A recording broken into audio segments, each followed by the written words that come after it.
미국이 100% 반도체를 개방하자 모든 것 특허내서 우리에게도 엄청난 로열티 장사하던 쓰레기 중에 최고의 쓰레기 국가. 이젠 우리도 과거에 당한 로열티를 몇백 배로 갚아주자. 안녕하세요. 한국의 국산화를 방해했던 일본 소재 기업이 엄청난 최후를 맞고 있어 화제입니다.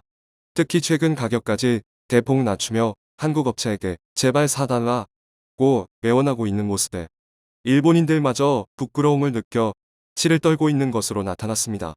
한국을 우습게 보던 일본 소재 기업의 최후 한번 확인해 보겠습니다. 일본은 2019년 한국의 강제동원 배상 판결에 반발해 수출 규제를 가해온 바 있습니다. 이때 일본이 공격하려 했던 부분은 반도체뿐 아니라 한국이 키우려 했던 배터리 산업도 포함되어 있었습니다. 아사히 카세이란 일본 회사가 전기차 배터리 소재 및 의료 분야에 3년간 8천억 엔을 투자하겠다고 발표한 직후 수출 규제가 진행됐다는 것을 봐도 알 수 있는 내용입니다. 실제로 일본은 화이트리스트에서 한국을 제외한 후 1100여 개 품목을 통제하기 시작했죠.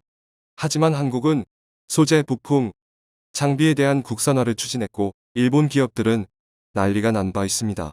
그들은 한국 중소기업에게 특허 침해 소송을 걸며 방해를 하기 시작했습니다. 수출 규제 이후 처음으로 특허 침해 소송을 제기해온 곳도 일본 아사히 카세이였습니다. 아사히 카세이는 1931년 일본에서 설립된 화학회사로 종업원 2만 5천 명의 매출이 2조 엔이 넘는 기업입니다. 일본 도레이와 함께 분리막 시장을 이끌며 점유율 18%로 세계 1위를 하기도 했었죠. 이 회사는 2012년 한국에서 발표된 299개 전범 기업 명단에도 이름을 올린 바 있는데 조선인에 대한 강제동원 등 한국 침탈에 앞장선 기업이었기 때문입니다. 전범 기업 299개 중 한국에 진출한 기업은 34개 정도입니다. 키츠, 도시바, 미쓰이 화학, 미쓰비시 등 이름만 들으면 알 수 있는 회사가 상당하죠. 그런데 그 자리에 아사히 카세이도 포함되어 있는 것입니다. 현재도 한국의 동서석유화학이란 자회사로 두고 적잖은 수익을 챙겨가고 있습니다. 한 해 1,800억 원의 순이익 중 상당 부분을 일본 모회사로 배당하고 있는 것입니다. 이는 유니클로나 도요타가 한국의 빨대를 꼽고 수익을 챙겨가는 방식과 비슷합니다. 배터리 분리막에서 세계 1위였던 아사히 카세이는 한국의 국산화를 두려워했습니다. 특히 수출 규제 직후 한국 대기업들이 국내 업체에게 소싱을 확대하자 아사히 카세이는 국내 중소기업 중 하나인 W스코프에게 특허 소송을 건 바 있습니다. W스코프는 2005년부터 배터리 분리막 사업에 뛰어들었던 회사입니다. 10년 만에 세계 점유율 6위를 기록했는데 일본의 수출 규제 후 국내 배터리 3사도 해당 기업의 분리막으로 시선을 돌린 바 있습니다. 특히 삼성 SDI가 이 업체에게 주문을 확대하자 아사히 카세이가 즉각 움직였죠. 국내 최대 로펌을 고용해 특허 소송에 나섰던 것입니다. 일본 기업들은 핵심 기술에 대해 2중, 3중의 특허를 걸어 놓기로 유명한데 주요 부분은 거의 공개하지 않으면서 권리 범위를 매우 넓게 설정하는 꼼수를 써온 바 있습니다. 아사히 카세이가 가장 많은 분리막 특허를 가지고 있어 거미줄에 걸릴 가능성이 상당했던 것입니다. 그런데 놀랍게도 수출 규제 이후 오히려 아사히 카세이가 무너져 내리기 시작했습니다. 2019년까지만 해도 글로벌 시장에서 분리막 점유율 1위를 기록했으나 2020년 이후 또 다른 한국 업체의 급성장에 2위로 밀려난 것입니다. 한국 SKI 테크놀로지스키트가 치고 나온 것인데 26% 점유율로 1위를 해버렸죠. 반면 아사히 카세이는 23%로 2위, 일본 도레이 23%가 3위를 했습니다. 스키트는 2019년 4월 물적 분할을 통해 출범한 SK 이노베이션 SK온의 소재 부문 자회사입니다. 이 회사는 일본의 수출 규제 직후 분리막 설비를 추가로 도입해 시험 가동에 들어가기도 했습니다. 100% 국내 기술로 첨단 장비를 추가해 효율을 40% 높였던 것입니다. 당시 일본 장비회사 직원들이 현장에 일부 파견되어 있었는데 스키트는 이들이 설비를 보지 못하게 초대형 가림막을 하기도 했습니다. 해당 팀장은 예전에는 우리가 일본 공장을 방문하면 그들이 최신 설비를 가리기에 바빴는데 이제는 세계 유일의 최신 장비를 일본 직원들에게 보이지 않기 위해 가림막을 설치해야 할 정도가 됐다는 설명을 했습니다. 도레이와 아사히 카세이는 한때 슈퍼갑으로 통한 바 있습니다. 한국 기업은 일본 업체들이 쓰고 남은 분리막을 쓸 수밖에 없었고 가격 또한 제곱미터당 4,000원을 받으며 한국에 바가지를 씌워왔습니다. 하지만 SK가 더 좋은 품질의 분리막을 절반 이하의 가격으로 공급하기 시작하자 상황은 역전됐죠. 양극재, 음극재, 분리막, 전해질은 배터리의 4대 핵심 소재입니다. 이 중 분리막의 수익성이 가장 높은데 영업이익률이 30%에 달하죠.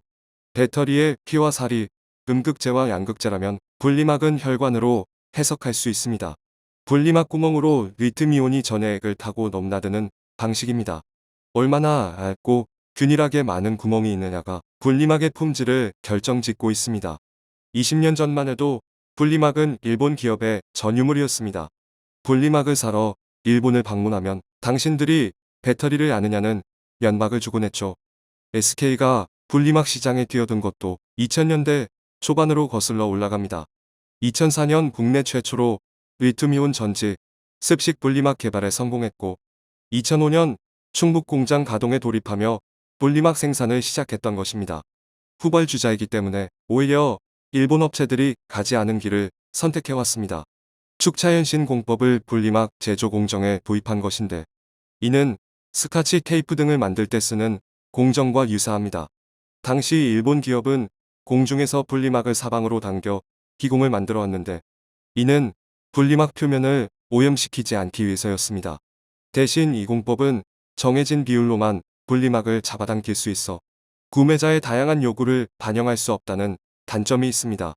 반면 축차현신은 롤러를 통해 분리막을 좌우로 한 번 상하로 한 번 늘리는 공정입니다.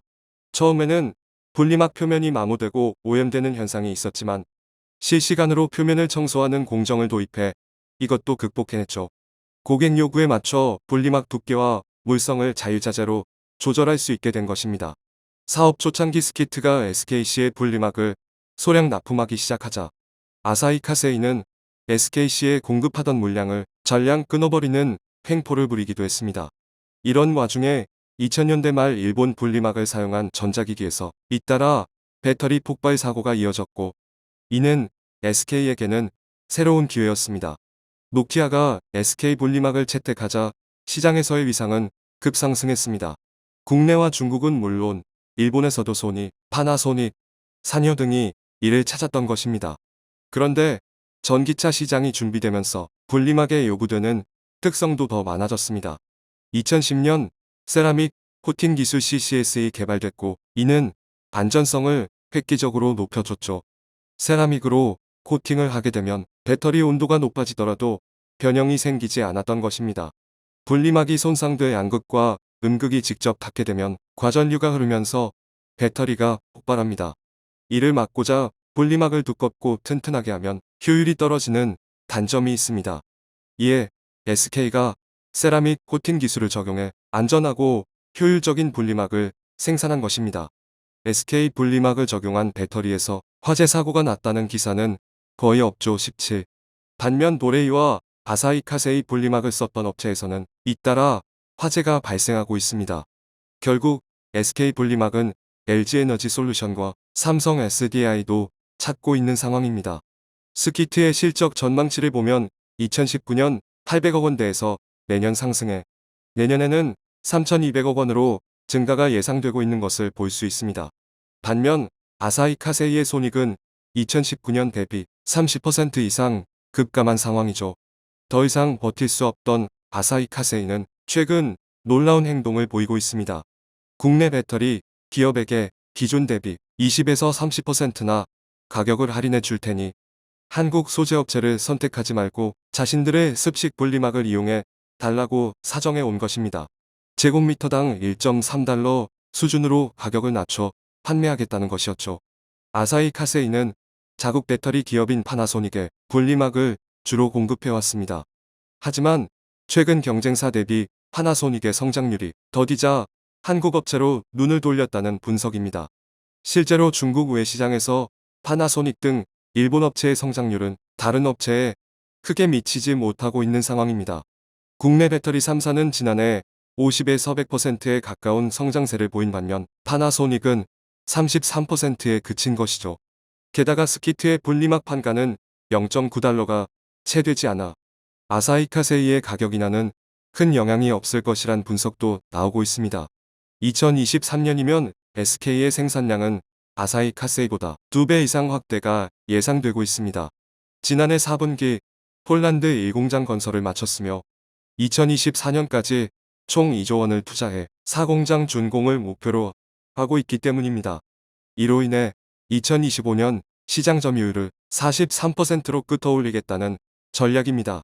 아사히 카세이 또한 지난해 300억 엔을 투자해 공장을 증설하고 중국 상해은첩과 합작법인을 설립해 한국을 다시 따라잡으려 하고 있습니다. 하지만 이렇게 해도 SK를 따라오지는 못할 것이란 분석이 지배적입니다.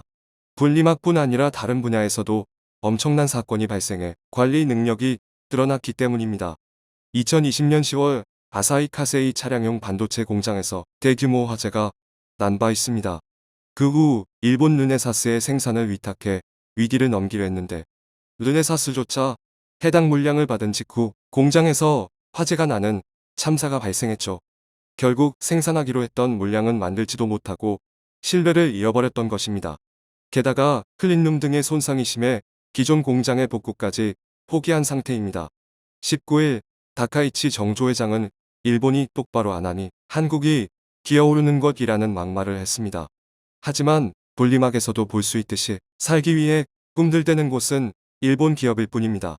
2월 22일 일본에서 진행된 다케시마의 날 행사에 대한 규탄 집회가 한국에서 열린 바 있는데 여기에서 이런 피켓이 주목을 받고 있습니다.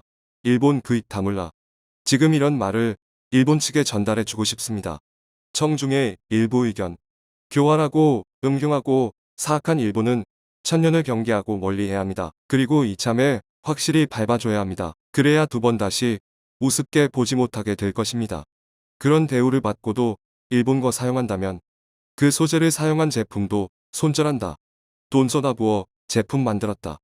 줄 때는 가지고 살자. 보면 항상 일본과 중국은 붙어먹고 한국을 밟으려고 하니 제발 한국 기업끼리 서로 경계하고 피터지게 싸우지 말고 중어를 철저하게 경계하기를. 자업자득 자승자박 자가당착 인과응보 사필 규정이다. 이는 확실히 일제만행에 대한 천벌이다. 시청해주셔서 감사합니다.